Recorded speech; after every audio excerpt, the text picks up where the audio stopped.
ये है ब्रिटिश के टाइम के हथियार, गन्स, जो राजाओं के लिए स्पेशल उनके शौक के लिए बनाई जाती थी। ये है सिटी पैलेस, 400 साल लगभग इसको बनने में लगे। ये है वो पैलेस, आज ये एक आइकॉनिक महल बन गया। बिल्ड करते करते 22 राजाओं के राज चले गए। महल को घुस तो सकता है लेकिन निकल नहीं पाएगा, क्योंकि वो कहीं ना कहीं से राजमहल के घोड़े, हाथ से पता लग रहा था वो रियल टाइम बॉक्सर है, इतने बड़े बड़े हाथ उनके। हम आए हैं सज्जनगढ़ महल। क्लियर झूठ आई नहीं वहां से।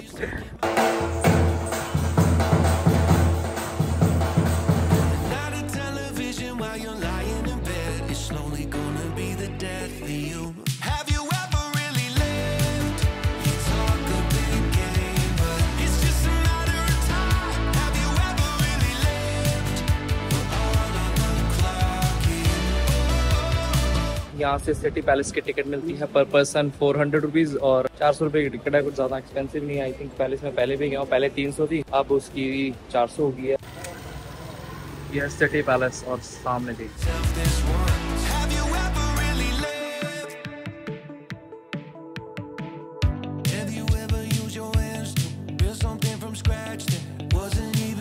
ये सिटी पैलेस के सामने रखी 2 तोपें और ये रखा है हाथी यहाँ का, और यहाँ का एक फाइन डाइनिंग रेस्टोरेंट है। ये है मेरे पीछे उदयपुर का सिटी पैलेस। कितना बड़ा है यार, जितना ये बाहर से बड़ा दिख रहा है ना उतना ही कॉम्प्लिकेटेड अंदर से है। इसको बनवाया था महाराजा उदय सिंह ने 1559 में, और ये एग्जैक्ट लेक पिचोला के सामने बना हुआ है। उस टाइम पे इतना तगड़ा आर्किटेक्चर बनाया था, और इसको मेवाड़ के 22 राजाओं ने, और लगभग 400 साल लगे थे इसको बनने में। और इसके अंदर तो आ सकते हैं लेकिन बाहर जाने के रास्ते बड़े कॉम्प्लिकेटेड है। और महल के सामने बिल्कुल एग्जैक्ट दिखता है पूरे उदयपुर का सिटी व्यू।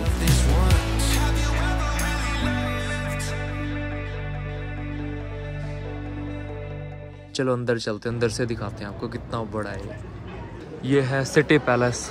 400 साल लगभग इसको बनने में लगे।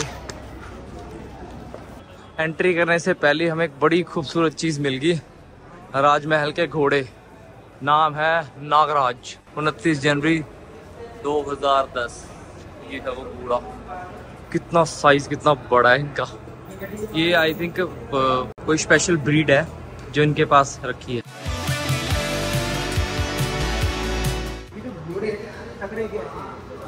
इतने तगड़े कैसे हैं? अच्छा, मारवाड़ी नस्ल है, मतलब राजघरानों के होंगे ये, यही पूछा। राज फैमिली आती है यहाँ पे? अच्छा, तो इनके को वंशज, पुराने वंशज थे उनके? नहीं, घोड़ों के वंशज चलती आ रही है। अच्छा, पीढ़ी दर पीढ़ी इनकी पीढ़ी दर पीढ़ी चलती आ रही। ठीक है, थैंक यू। टोटल मेवाड़ के जो राजा थे वो 78 राजा थे। वंशज हैं श्री राम जी। थोड़ा फ्लिकर कर रहा है कैमरा। यहाँ पे इनका पूरा इतिहास लिखा गया है, ये किले के बारे में कि क्या क्या है, कब बना, हिस्टोरिकल, जियोलॉजिकल कहाँ पर है। ये है उस टाइम की बहुत ही छोटी सी तोप जो राजमहल की एंट्रेंस भी रखी है। थोड़ा सा रेनोवेट किया वो दिख रहा है, इसको रेनोवेट करके एक हिस्ट्री म्यूजियम में बना दिया। एक सेनापति होते हैं, उनका एक कवच है जो वो घोड़े पे पहन के बैठते थे ताकि उनकी पूरी बॉडी को आर्मर्ड मिल सके, पर कुछ पार्ट अभी भी रह जाते थे। जितना कवर कर सकते थे उतना कवर कर लेते थे बॉडी को। अभी चलते हैं अगले पार्ट की तरफ। कम लोगों को हिस्ट्री में इंटरेस्ट होता है, लेकिन जब ऐसी जगह आते हैं तब बंदा हिस्ट्री से ज़्यादा कनेक्ट कर पाता है, क्योंकि कुछ चीज़ें, मैं क्या सोचता हूँ इस चीज़ को लेके, कुछ चीज़ें होती हैं जो इंसान तभी फील कर पाता है जब वो जिस जगह पे विजिट करता है। और हमारे साथ ये है हिस्ट्री की बहुत सारी इनको नॉलेज है। नॉलेज कहाँ है? ठीक है। देख रहे हो साइज, देख रहे हो कितना बड़ा घोड़े का। वैसे हैंडमेड है पर घोड़े के ऊपर जो कवच है वो बिल्कुल असली है, उस टाइम का ही है। और दूसरा सबसे बड़ी चीज़, जब भी हमने घोड़े देखे ना, वो इस साइज के घोड़े हैं, इतने बड़े बड़े हैं। और उनके वंशज देख लो कितने बड़े बड़े होंगे। आज से 400 साल पुरानी वो वंशज पीढ़ी चलती आ रही है। और ऊपर देखो कितना सुंदर बनाया हुआ है, सारा हैंडमेड है, तभी तो इसको बनते बनते 400 साल लग गए।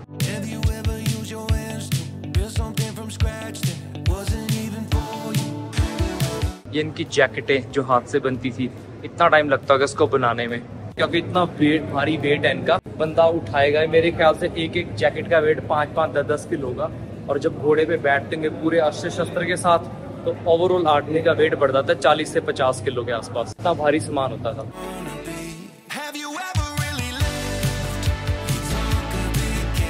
ये सारे हथियारों के नाम लिखे हुए हैं। अभी यहाँ से मैं निकलने वाला था पर तभी मेरी नजर गई ऊपर।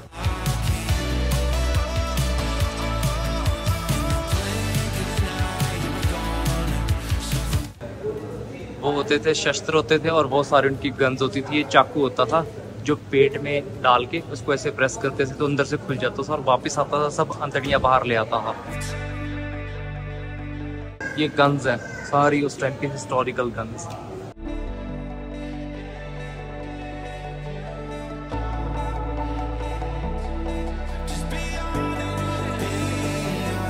इसको बोलते हैं कटर और इसको पंच दगर भी बोलते हैं। एक बार इंसान के शरीर में जाता था, वापस आता था पूरा मांस खींच के ले आता था। ये सारी गन्स को तोड़ा दर बंदूक कहते थे। यहाँ पे भी बनी है, ये तोड़ा दर बंदूक है सारी, इतनी लंबी लंबी। कुछ कुछ बंदूक तो प्योर कास्ट आयरन से बनती थी, जो पर्शिया से लेके आते थे उस आयरन की बनती थी ये बंदूक। Afghanistan, Persia, Iran.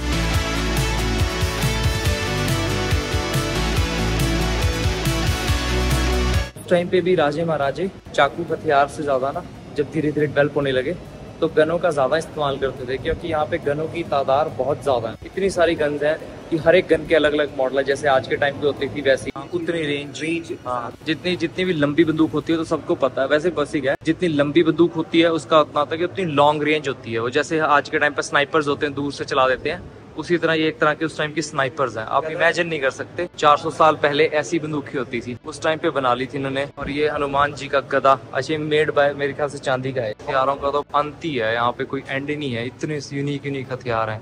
ये आप देख रहे हैं सबसे बड़ा ये चीज मैंने खुद पहली बार देखा, इसको बोलते कोहराम।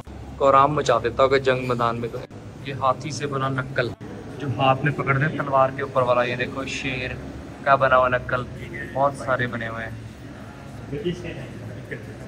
ये है ब्रिटिश के टाइम के हथियार, गन्स, जो अपने राजा अपने ऑर्डर पे बनवाते थे। हाथी के दांत, गेंडे के दांत और किसी जानवर की चमड़ी या किसी से बनवाते थे। जो कुछ तो यहाँ पे इतने पुराने हैं और हैंडमेड है, जो राजाओं के लिए स्पेशल उनके शौक के लिए बनाई जाती थी। हाथी के दांत से बींग जो ये होती है, हथी जिससे पकड़ते हैं, वो बनाई जाती थी, क्योंकि उनको शौक होता था छोटे छोटे हथियार अपने पास रखने का। ये म्यूजियम को ओपन किया था 1969 में। ये एक छोटी गन है जो आपने बहुत लोगों के पास देखी होगी हिस्ट्री में। इसके अंदर एक गोली डलती है, पेन जैसा दिखता है और यहाँ से फायर होता है। इसमें यहाँ से बैक करके यहाँ से फायर कर सकते हैं। ये हैंडमेड पिस्टल है, ये लगती दुनाली जैसी है। आई थिंक ये सभी लोगों का फेवरेट सेक्शन होगा, क्योंकि ये हैंडमेड पिस्टल है और बना इसको दुनाली की तरह रखा है। इसमें 6 या 8 राउंड डलते हैं यहाँ पर, जैसे आजकल की छोटी गन में। और ये सिंगल राउंड गन है सारी। ये 4 बैरल गन है, जिनको नॉलेज होगी वो जरूर जानते होंगे। 4 गोलियां डलती है सिंगल, और इसमें यहाँ से ट्रिगर करके बैक करके फायर होते हैं। ये डबल ट्रिगर गन है, मोस्ट ऑफ गन्स ऐसी हैं। Let's go. कुछ गलत बोल रहा हूँ तो मुझे कमेंट्स में राइट कर देना, क्योंकि बहुत सारी चीज़ें एक्साइटमेंट में बंदे को याद नहीं रहती, मुझे भी नहीं याद रहती। तो जितनी मुझे नॉलेज है मैं उतनी दे रहा हूँ। बाकी हमारा शेर बैठा हमारे साथ कवर अप करने के लिए।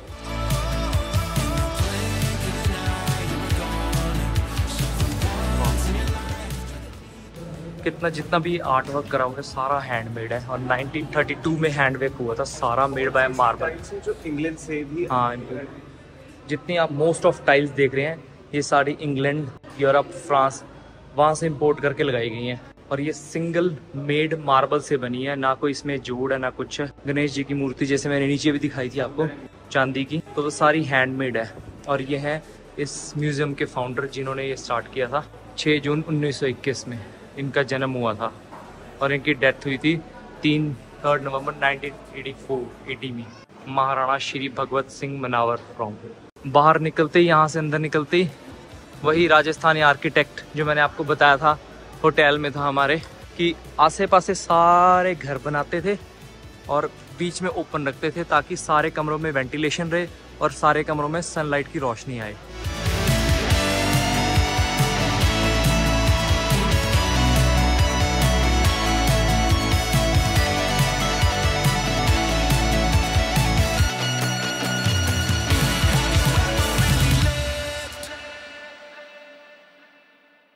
तरह की कोई सभा हो, कोई मीटिंग हो, तो रानियों को अलाउड नहीं था, और रानियां ऊपर से देखती रहती थी। उनके लिए स्पेशल कमरे बनाए गए थे, जालियां बनाई गई थी, ताकि वो नीचे आते लोगों को देख सके, पर नीचे वाले लोग उनको ना देख सकें। किसी भी रास्ते से। उदयपुर के राजा मैंने बताया था।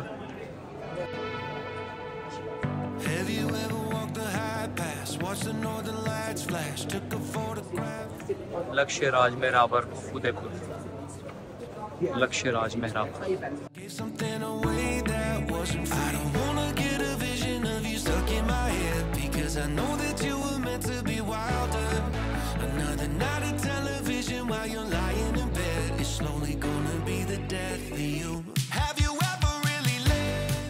ये है गोस्वामी प्रेमगिरी। इन्होंने महाराणा उदय सिंह को इंस्पायर किया था कि महल की नींव यहाँ से रखी जाए और महल यहाँ से शुरू किया जाए।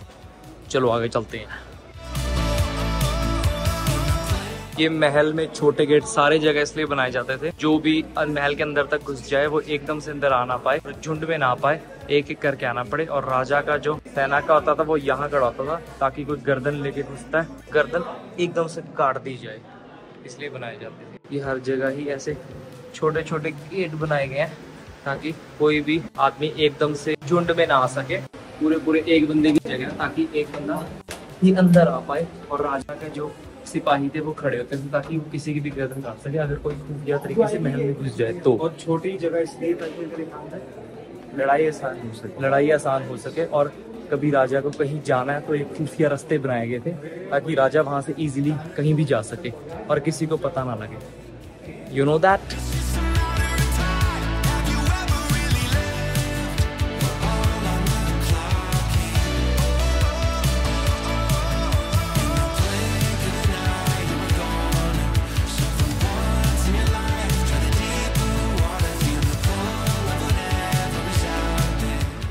इतनी संकरी गलियां और एकदम से ही बाहर आते ही हॉल।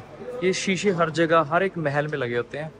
एक महल की एक तो लाइट का फर्क पड़ता है, और जैसे अब हम अपने टाइमों में तो लाइट लगा लेते हैं अपने घरों में या कलरफुल लाइट लगा लेते हैं, उस टाइम पे यही बेसिक सिस्टम होता था कि रूम को कैसे कलर चेंज किया जाए, रूम में शाइनिंग कैसे दी जाए। इस आप रूम में देखिए पिंक कलर का एम्बियंस आ रहा है सारे कमरे में। ये जो आप सामने देख रहे हैं ये कोई बाथ टब नहीं है उस ज़माने का, ये सिंगल मार्बल से बना हुआ है। इसे लक्खू कुंड बोलते थे।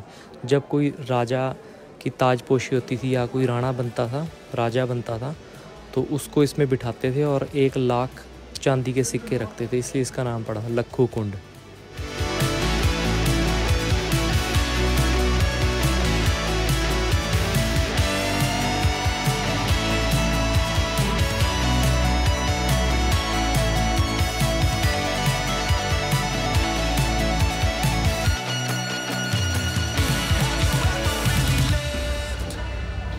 से टकरा सकते हैं, देख के देख के।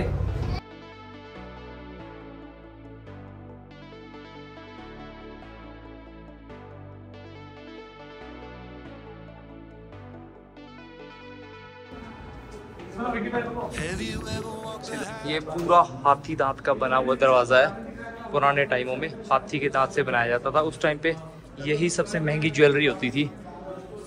और जब ब्रिटिशर इंडिया में थे तब उन्होंने बहुत सारे हाथी के दांत, हाथी मारे थे, उनके दांतों से बनाया हुआ था। इंडिया में हाथी, जानवर, शेर बहुत हुआ करते थे उस टाइम पे।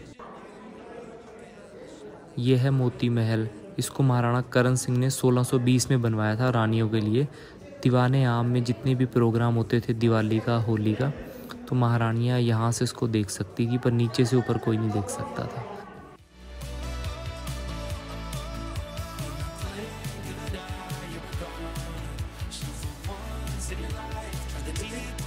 कमरे की थीम अलग है। जैसे इसका येलो पेंट था और यहाँ से बाहर निकलते ही दिखता था ये है ब्लू पेंट। यहाँ पे ब्लू पेंट है, ऑरा क्रिएट करा हुआ था। ये तो थोड़े रिफर्निश करे हुए हैं। ये देखो इतने ज़्यादा, ये अभी करा हुआ है, शायद फ्रेश पेंट करा हुआ है तभी चमक रहा है। पर पहले भी इनके जो नेचुरल रंग थे वो यही रंग थे। इन्होंने बिल्कुल उसी रंग में इनको रंगा हुआ है जैसे पहले रंग थे। और यहाँ से दिखता था बाहर हर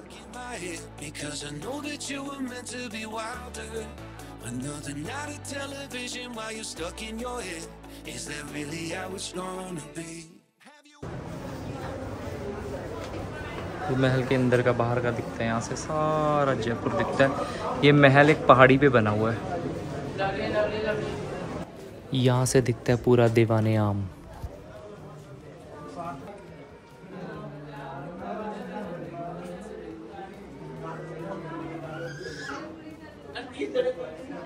ये सब सिल्वर से बना हुआ है, चांदी से बने हुए हैं।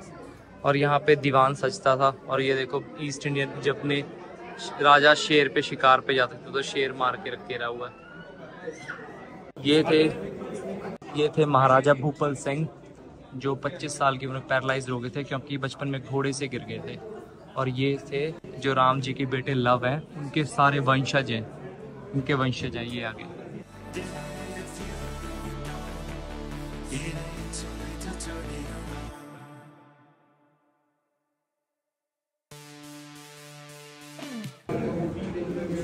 और ये था उनका वॉशरूम।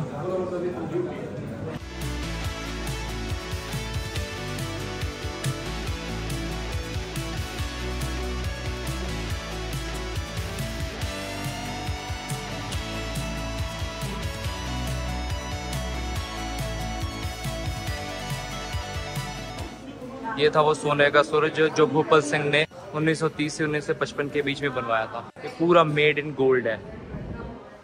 ये सुख निवास है जहाँ पे उनका मतलब ये यहाँ पे बैठा करते थे महाराजा भूपाल सिंह, वजन तोला करते थे, उसका कंडा है।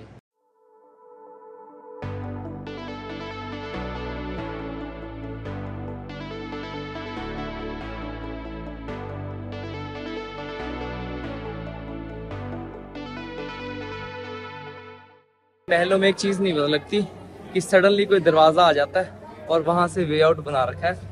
जो अनजान होगा इस महल में घुस तो सकता है लेकिन निकल नहीं पाएगा क्योंकि वो कहीं ना कहीं से ऊपर से घुस जाएगा। पर इन पे खुफिया दरवाजे इतने बने हुए हैं कि निकल नहीं सकता। और चारों तरफ से जगह जगह देखने के बना रखे कि कौन बाहर से आ रहा है। पीछे दिख रहे होंगे ये कौन बाहर से आ रहा है। जिनसे दिख जाता है, एक तो वेंटिलेशन सिस्टम रहता है और ऊपर से दिखता रहता है। Unique technology.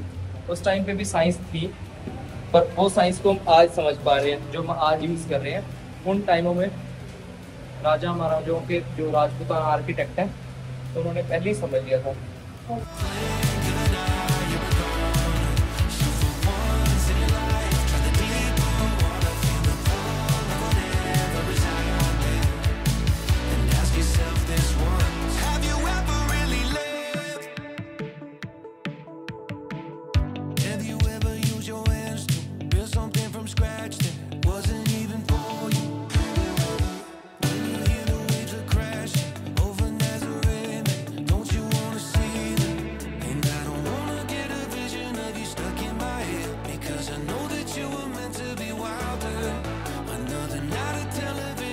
ख्याल से वीडियो बहुत ज़्यादा लंबी हो गई है क्योंकि पैलेस है ही बहुत बड़ा। क्वीन पैलेस मेरे रानी के महल में। हाँ, हम इस टाइम क्वीन पैलेस में है। मेरे रानी का महल है। यहाँ वही बताते थे कि आज राजे के लिए क्या बनाना है, क्या खाना है। ये पुराना पानी भरने का है। पानी भरने के लिए हर चीज़ ना तांबे की बनी होती थी क्योंकि जो तांबा होता था उसका पानी में बैक्टीरिया नहीं होते थे और बॉडी के लिए अच्छा होता था और टेम्परेचर अच्छा रहता था, ठंडा रहता था, इसमें पानी गर्म नहीं होता था और बहुत सारी बीमारियां भी कटती थी इससे।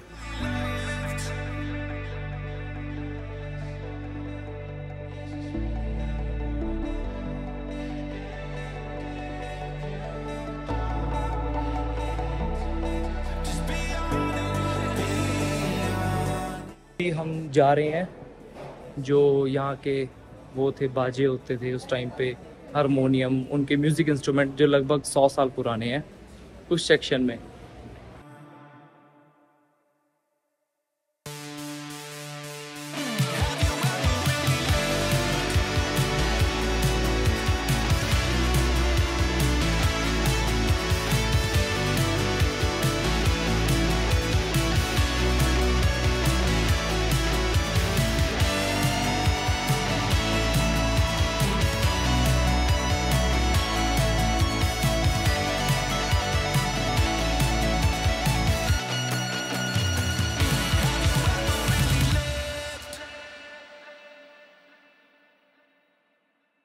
ये एग्जिट पॉइंट आ गया जहाँ से हमने शुरू किया था। इस गेट से एंट्री हुई थी और आज यहीं से वापस जा रहे हैं जहाँ से एंट्री हुई थी। कंस्ट्रक्शन का काम चल रहा है थोड़ा थोड़ा और वो था जहाँ से हम ऊपर गए और भी चल रहे हैं जल महल की तरफ। उधर से एग्जिट करके, एग्जिट तो नहीं है, साइड में ही है इसके रास्ता है, तो वहाँ से जल महल की एंट्री होती है। हेलो हेलो भैया, मैं आपका व्लॉग देखता हूँ। कौन? ये सारे बॉक्सर्स भाई हैं, बीकानेर से स्टेट राजस्थान में खेल रहे हैं। क्या नाम है भाई? शौर्य प्रताप सिंह चौहान। बड़ा हैवी नेम है यार। आपका नाम क्या है भाई? है दीपांश पुरोहित। अच्छा, दीपांश पुरोहित। थोड़ा जोर से बोलो। यदुनंदन पुरोहित। यदुनंदन पुरोहित। सारे बॉक्सर हैं, इनके हाथ देख के फील हो रहा है कि बंदे के बॉक्सर ऐसे दबा लेंगे। दोनों के सेम नाम है? अच्छा, नहीं यार, ऑल द बेस्ट तुम्हारे बॉक्सिंग मैच के लिए। आई होप सब जीते। ठीक है, सी यू गाइस। फोटो क्लिक कर मेरे साथ। चलो खड़ा हो जा। ब्लॉग में बल्कि कहता फोटो क्लिक करनी है। मेरी भी क्लिक कर, मेरे को तो फोटो क्लिक करूँ, मैंने वीडियो में ले लिया। Camera action. Thank you so much sir. ठीक है, 100% जीतोगे। हाँ, अच्छे बच्चे थे कि नो डाउट यार। कितनी पॉजिटिविटी थी, है ना? एनर्जी, पॉजिटिविटी की सारा वो तेरे को जानता नहीं। हाँ, जानता नहीं था। तो भी अगले ने कहा, एक कहता ना रिगार्ड होता है, वो कहता ना जो दिल में होता है बच्चों के फटाफट बोल देते हैं। उन्होंने फटाफट बोल दिया और उनके हाथ से पता लग रहा था वो रियल टाइम बॉक्सर है। इतने बड़े बड़े हाथ, उनके फील हो रहा था हाथों में पावर। उन्होंने हैंड शेक किया ना, तो मुझे लगा, मैं कहा बड़ा दम है तुमने। आने वाला फ्यूचर है ये देश का। बच्चे बन के सच्चे। तो बचपन में भी बिल्कुल ऐसा ही था, आज भी ऐसा ही है ना? बदतमीज था और छोटी दो चार था। स्कूल बड़ी शरारत करता था, पढ़ता नहीं था, आज भी नहीं पढ़ता। ऑफिस के नाम पे छुट्टी लेके आ मेरे साथ घूम रहा है। अगर ऑफिस वाले इसकी वीडियो देख रहे, विप्रो वाले, तो इसको काम दे दो, नहीं तो ये ऐसे ही मेरे साथ घूमता रहेगा। प्रूव करता हूँ। अच्छा, खुद ही प्रूव कर लेता है? वाह वाह वाह, कितना सुंदर फ्रंट है। वाह,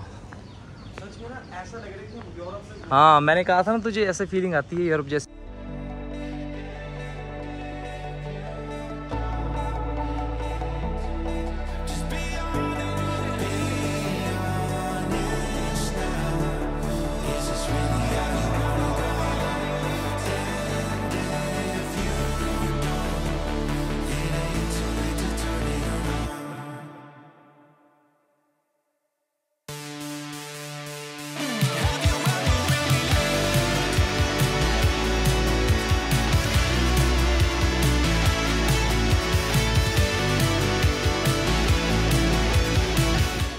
यहाँ से जल महल की एंट्रेंस शुरू होती है।